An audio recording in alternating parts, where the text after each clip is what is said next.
الله والصلاة والسلام على سيدنا محمد وعلى آله وأصحابه أجمعين. أما بعد، فأعوذ بالله من الشيطان الرجيم. بسم الله الرحمن الرحيم. ولا تقولوا لمن يقتل في سبيل الله أموات بل أحياء ولكن لا تشعرون. صدق الله العظيم. اللهم صل على سيدنا محمد النبي الأمي وعلى آله وأصحابه وسلم. اللهم صل على سيدنا محمد النبي الأمي وعلى آله وأصحابه وسلم. میرے معزز مسلمان بزرگوں، عزیز بھائیوں، اللہ نے اپنے کلام میں بتلایا ہے کہ وَلَا تَقُولُوا لِمَن يُقْتَلُ فِي سَبِيلِ اللَّهِ أَمْوَاتٌ، جو اللہ کے راستے میں قتل کیے جائیں انہیں مردہ مت کہو، بل احیاء، بلکہ وہ زندہ ہے، وَلَكِن لَا تَشْعُرُونَ، لیکن تم ان کی زندگی کا احساس نہیں رکھتے۔ وَلَا تَقُولُوا لِمَن يُقْتَلُ فِي سَبِيلِ اللَّهِ أَمْوَاتٌ بَلْ أَحْيَاءٌ وَلَكِن لَا تَشْعُرُونَ۔ محرم الحرام اسلامی کیلنڈر کا آغاز اسی مہینے سے ہوتا ہے۔ 1438 کے یہ ابتدائی دن ہے، اور فاروقی کارناموں میں سے ایک بڑا کارنامہ یہ بھی ہے کہ اسلامی تاریخ کو آسان بنانے کے لیے ہجرت کو عنوان تو بنایا جو ربیع الاول کو ہوئی تھی، لیکن اس کا آغاز آپ نے محرم سے کیا تاکہ تاریخ کے معاملے میں اسلامی کیلنڈر بنانے میں مسلمانوں کے لیے انتظامی لحاظ سے آسانی رہے۔ تو ہجرت کو عنوان بنایا، اسلامی کیلنڈر کا آغاز محرم سے کیا، اور یہ محرم کا تقدس، اس کی حرمت آپ علیہ الصلاۃ والسلام کے زمانے سے بھی پہلے کی چلی آ رہی ہے۔ یہودی 10 محرم کو روزہ رکھا کرتے تھے۔ آپ علیہ الصلاۃ والسلام مدینہ تشریف لائے، پتہ چلا کہ یہودی اس دن اس لیے روزہ رکھتے ہیں کہ ان کا نظریہ اور عقیدہ یہ ہے کہ موسیٰ علیہ الصلاۃ والسلام کو فرعون سے اس دن نجات ملی تھی، تو بطور شکر کے اس دن میں روزہ رکھتے تھے۔ تو پیارے رسول صلی اللہ علیہ وسلم نے فرمایا، حضرت موسیٰ علیہ الصلاۃ والسلام سے محبت کا تعلق ہمیں ان سے زیادہ ہے، ہم بھی روزہ رکھیں گے، لیکن جہاں یہودی رکھ رہے ہمارا روزہ ان سے قدرے مختلف ہوگا، ہم 9 اور 10 کو رکھیں گے یا 10 اور 11 کو، تاکہ عبادت میں بھی ان سے فرق ہو جائے۔ تو اس کی فضیلت، اس کی حرمت پہلے سے چلی آ رہی ہے۔ البتہ آپ علیہ الصلاۃ والسلام نے اس مہینے کے بارے میں 2 ہدایات دی ہیں۔ ایک ہدایت تو یہ دی کہ اس دن روزہ رکھا جائے، نہ رکھا تو گناہ کوئی نہیں، رکھ لیا تو ثواب بہت ہے۔ نہ رکھا تو گناہ کوئی نہیں، رکھ لیا تو ثواب بہت ہے۔ ترغیب یہ ملی کہ 9 10 رکھ لو یا 10 11 رکھ لو۔ اور دوسری ایک حدیث ملتی ہے جس میں آپ علیہ الصلاۃ والسلام نے فرمایا 10 کو اپنے گھر والوں پہ کھانے کی وسعت رکھو۔ یہ 2 ارشادات اس مہینے کے متعلق ملتے ہیں جو آپ علیہ الصلاۃ والسلام نے ارشاد فرمایا، اس کے سوا کچھ نہیں۔ کسی مہینے کو، کسی ہفتے کو، کسی دن کو فضیلت کسی شہادت کے بدولت نہیں ملتی، اس لیے کہ اسلام میں تو شہادتوں کی ایسی خوبصورت تصویر ہے کہ شاید ہی کوئی دن ایسا ہو جہاں شہادت کی تصویر موجود نہ ہو.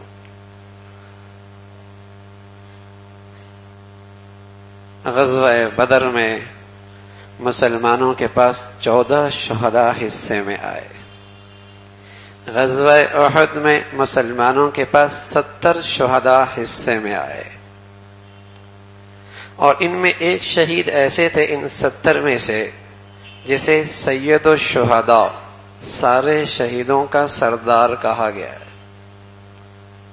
وہ حضرت حمزہ رضی اللہ تعالی عنہ ہیں. اللہ کے نبی صلی اللہ علیہ وسلم کے بہت پیارے چچا ہیں اور ہمیشہ آپ کے لیے ڈھال کا کام کرتے رہے.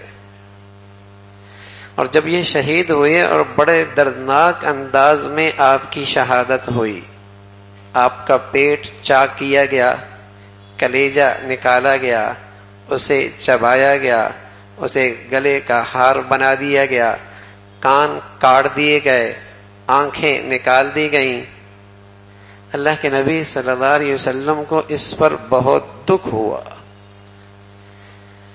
آپ کے دکھ کا اندازہ یوں کیجئے کہ اللہ کے نبی صلی اللہ علیہ وسلم جب فتح مکہ تشریف لائے تو آپ نے عام معافی کا اعلان فرما دیا، لیکن 8 مرد اور 4 عورتیں ایسی تھیں جن کے بارے میں حکم تھا کہ ان کا خون مباح ہے، جہاں ملے انہیں قتل کر دو. ان میں ایک وحشی بھی تھے. یہ مکہ چھوڑ کے طائف چلے گئے اور انہیں پتہ چلا کہ اللہ کے نبی صلی اللہ علیہ وسلم جو بین الاقوامی ایک قانون اور ضابطہ چلا آ رہا ہے کہ سفیر کسی قوم کا، قاصد کسی قبیلے کا اگر آپ علیہ الصلوۃ والسلام کی خدمت میں آ جائے، کوئی ہو جائے، آپ اسے کچھ نہیں کہتے. تو آپ وہاں سے قاصد بن کے مکہ تشریف لائے اور آ کر آپ نے کلمہ پڑھ لیا. آپ رضی اللہ عنہم ورضوا عنہ بن گئے، صحابی کا درجہ مقام پا لیا. آپ علیہ الصلوۃ والسلام نے فرمایا تم وحشی ہو، میرے چچا کا قتل تمہارے ہاتھوں سے ہوا ہے. تو کہنے لگا جیسے آپ نے سنا، جیسے آپ نے سنا، یہ قصور مجھ سے ہوا ہے. تو اللہ کے نبی صلی اللہ علیہ وسلم فرمایا وحشی تمہارا کلمہ قبول، تمہارا اسلام قبول، لیکن ایک کام کرنا، میری نظروں کے سامنے نہ آنا، اس لیے کہ تم نظروں کے سامنے آتے ہو، آؤ گے تو مجھے میرا چچا یاد آ جائے گا. ایک کام کر ساری زندگی ہے وحشی رضی اللہ تعالیٰ عنہ. پھر اس کے بعد صحابی کا مرتبہ مل گیا، ایمان کی حالت میں نبی کی صحبت مل گئی، صحابی بن گئے، لیکن ساری زندگی پھر آپ کے سامنے نہیں آئے. تو ان 70 شہداء میں حضرت حمزہ بھی موجود ہے. بدر رمضان میں ہوا، احد شوال میں ہوا، پھر خندق بھی ہوا، خیبر بھی ہوا. اللہ کے نبی صلی اللہ علیہ وسلم کے ہر سال بدر کا دن بھی آیا، احد کا دن بھی آیا، یہ شہداء کا دن بھی آیا، لیکن آپ علیہ الصلوۃ والسلام نے کوئی خاص طرز عمل اختیار نہ کیا. زندگی میں بدر کا دن بھی آیا، احد کا دن بھی سالہ سال آیا. اتنے بڑے شہداء، اور خود میں عرض کر رہا ہوں کہ اتنی بڑی جماعت شہداء کی، اس دن کو کسی خاص شان سے نہیں منایا. تو کسی دن کو کسی کی شہادت سے فضیلت کوئی نہیں ملتی،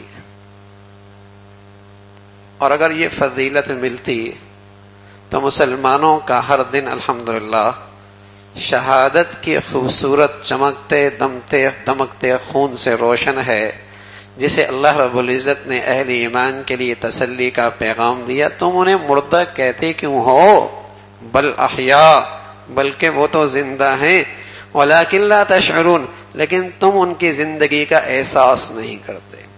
فرحین بما آتاہم اللہ من فضلہ ویستبشرون، وہ تو بڑے خوش ہیں جو کچھ اللہ نے انہیں دے رکھا ہے.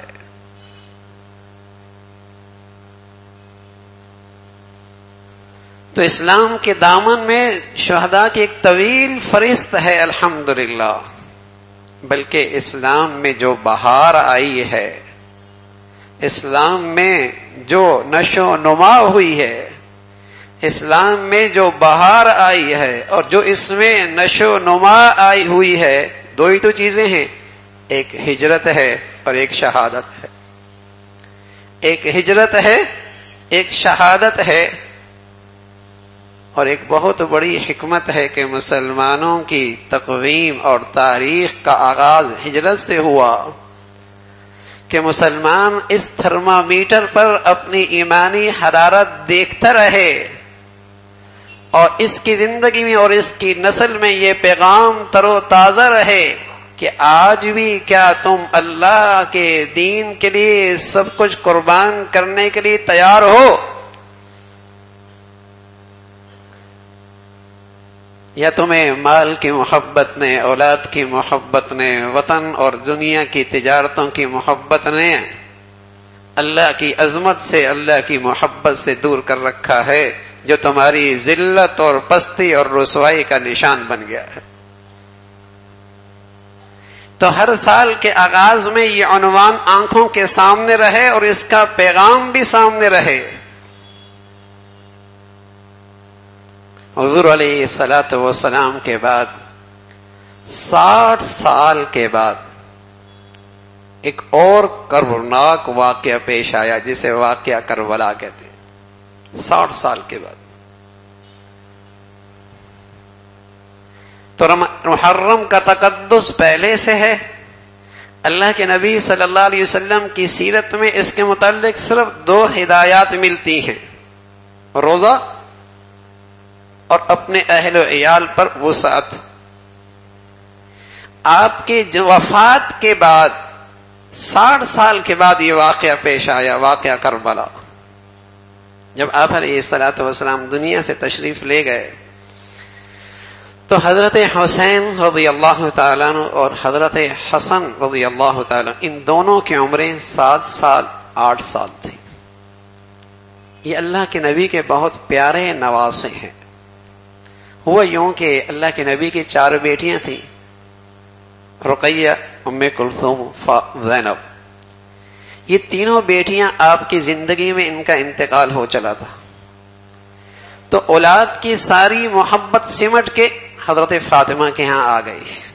آپ کی بہت لاڈلی اکلوتی بیٹی رہ گئی. آپ کی اولاد کوئی نہیں تھی، اللہ نے فاطمہ کو 2 بیٹے دیے، حسن حسین. تو آپ کی محبت ان کے ساتھ اولاد کی طرح ہو گئی.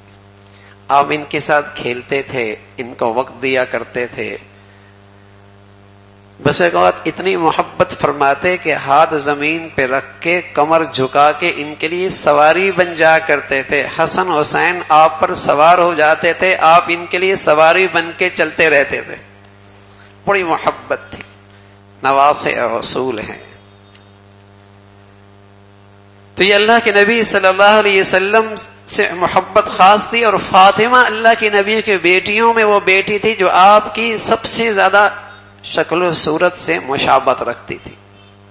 اور جب بیٹے ہوئے تو بیٹے ماں کی شکل و صورت میں گویا کہ حضور علیہ الصلوۃ والسلام کی مشابہت میں حسن حسین تھے. کہا جاتا تھا نبی کی تصویر دیکھنی تو حسن حسین کو دیکھ لو.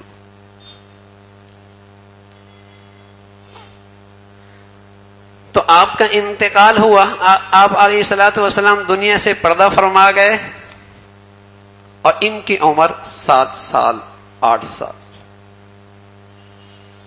یہ ان کی عمر تھی.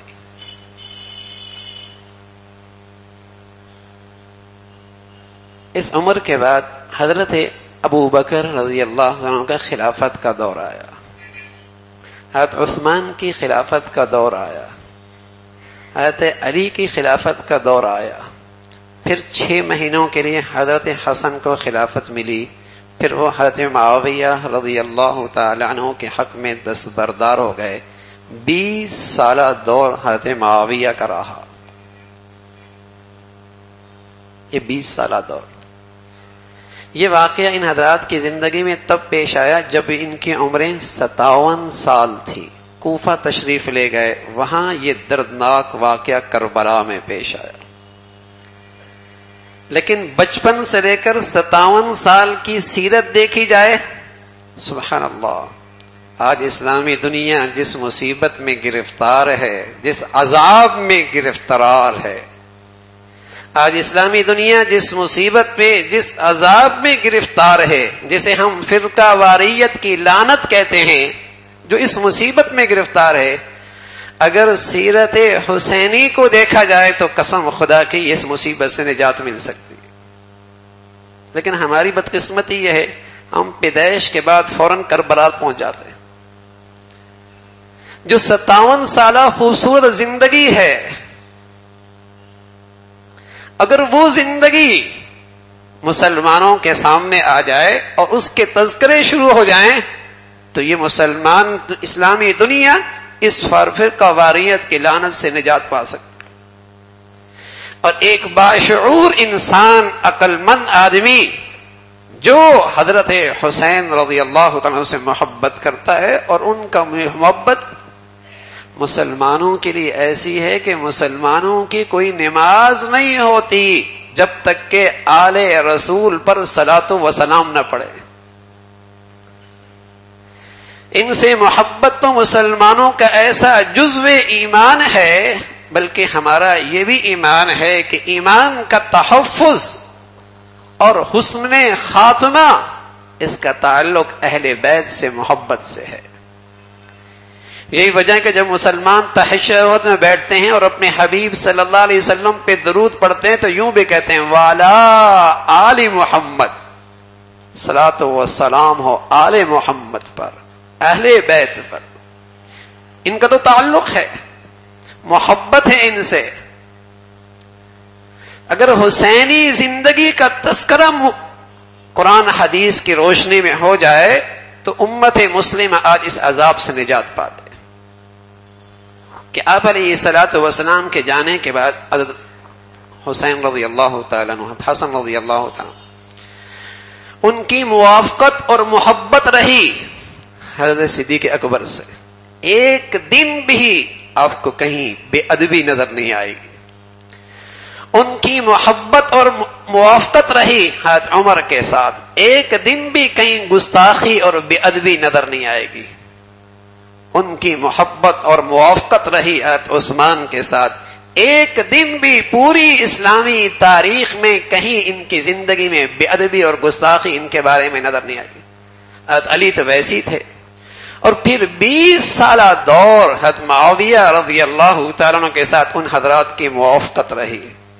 ہم حسنین کو شیر کا بیٹا کہتے ہیں اور شیر ہی ہیں، ہو نہیں سکتا. شیر کی اولاد باطل دیکھے اور خاموش رہے. جب اس شیر کی اولاد کا امتحان کربلا میں آیا اور باطل کے سامنے جھکنے کی گھڑی آئی تو اس نے اپنے خاندان کے 72 افراد قربان کر دیے، اپنی جان کا نذرانہ پیش کر دیا، لیکن باطل کے سامنے نہیں جھکے. یہ کیسے ہو سکتا ہے کہ یہ شیر کی اولاد عمر، ابو بکر، عمر، عثمان و علی کے معاویہ کے زمانے میں کوئی بے اعتداری، کوئی خلاف اسلام چیز دیکھے اور خاموش رہے؟ پھر کربلا کوفہ میں نہ ہوتا، مدینہ میں ہو چکا ہوتا. پھر حضرت حسنین کی باری نہ آتی، حضرت علی پہلی اپنا سارا خاندان قربان کر چکے ہوتے. اسوہ حسین کی یہ خوبصورت زندگی کی تصویر ہے. اگر 57 سالہ زندگی ان کی دیکھی جائے کہ انہوں کا رویہ اور ان کا معاملہ ابو بکر، عمر، عثمان و علی، حضرت معاویہ رضوان اللہ علیہم اجمعین کے ساتھ کیسی محبت کا، کیسی موافقت کا، کیسی مشاورت کا رہا ہے، تو آج امت مسلمہ جس فرقہ واریت کے عذاب میں مبتلا ہے، اس مصیبت سے نجات مل سکتی، اس مصیبت سے نجات مل سکتی ہے۔ تو الحمدللہ میرے عزیزو، مسلمان جہاں اپنے اکابر ابو بکر، عمر، عثمان و علی کی محبت کو اپنا ایمان کا حصہ سمجھتے ہیں، اہل بیت سے محبت بھی ان کا ایمان کا جز ہے۔ ہاں مراتب کا فرق ہے، مراتب کا فرق ہے، فضیلت کا فرق اللہ نے قرآن میں بتایا ہے۔ اللہ نے قرآن میں بتایا ہے کہ وہ لوگ جو فتح مکہ سے پہلے جنہوں نے اپنی جان مال کی قربانی دی ہے، ان کی فضیلت ان مسلمانوں اور صحابہ سے زیادہ ہے جنہوں نے فتح مکہ کے بعد اپنے جان و مال کی قربانی دی۔ وہ فضیلت اللہ نے خود بتائی ہے۔ من انفق من قبل الفتح وقاتل اولئک اعظم درجة من الذین انفقوا من بعد وقاتلوا وَكُلًّا وَعَدَ اللَّهُ الْحُسْنَى، جو فتح مکہ سے پہلے قربانی دے چکے جان و مال کی، ان کا مرتبہ، ان کی شان بہت بلند ہے اس سے جو فتح مکہ کے بعد قربانی دینے والے ہیں۔ فرق مراتب ہیں اس مقدس جماعت کے اندر، لیکن ایک اعلان سب کے لیے ہے، وَكُلًّا وَعَدَ اللَّهُ الْحُسْنَى، اللہ نے سب کے لیے بھلائی کا فیصلہ کر رکھا، اللہ نے سب کے لیے بھلائی کا فیصلہ کر رکھا۔ تو میرے عزیزو، رمضان کا محرم کا یہ مہینہ اللہ کے نبی کی 2 ہدایات کے ساتھ ہیں، اور مسلمانوں کی اسلامی تاریخ کا آغاز ہے۔ ہجرت اور شہادت عنوان ہے کہ مسلمان اپنی ایمانی حرارت کو دیکھتا رہے کہ آج بھی اس کی ایمانی اسلامی سطح اس تک ہے کہ اللہ کے دین کے لیے سب کچھ قربان کرنے کے لیے تیار ہے۔ تو یہی اس کے عروج اور عزت کی بنیاد ہے۔ جہاں اس جذبے سے محروم ہوا، پھر سمجھ لے ذلت اور پستی اس کی مقدر بنے گی۔ اللہ رب العزت اس مقدس جماعت کی ہم سب کو محبت اور عظمت نصیب فرما دے۔ وآخر دعوانا الحمدللہ رب العالمین۔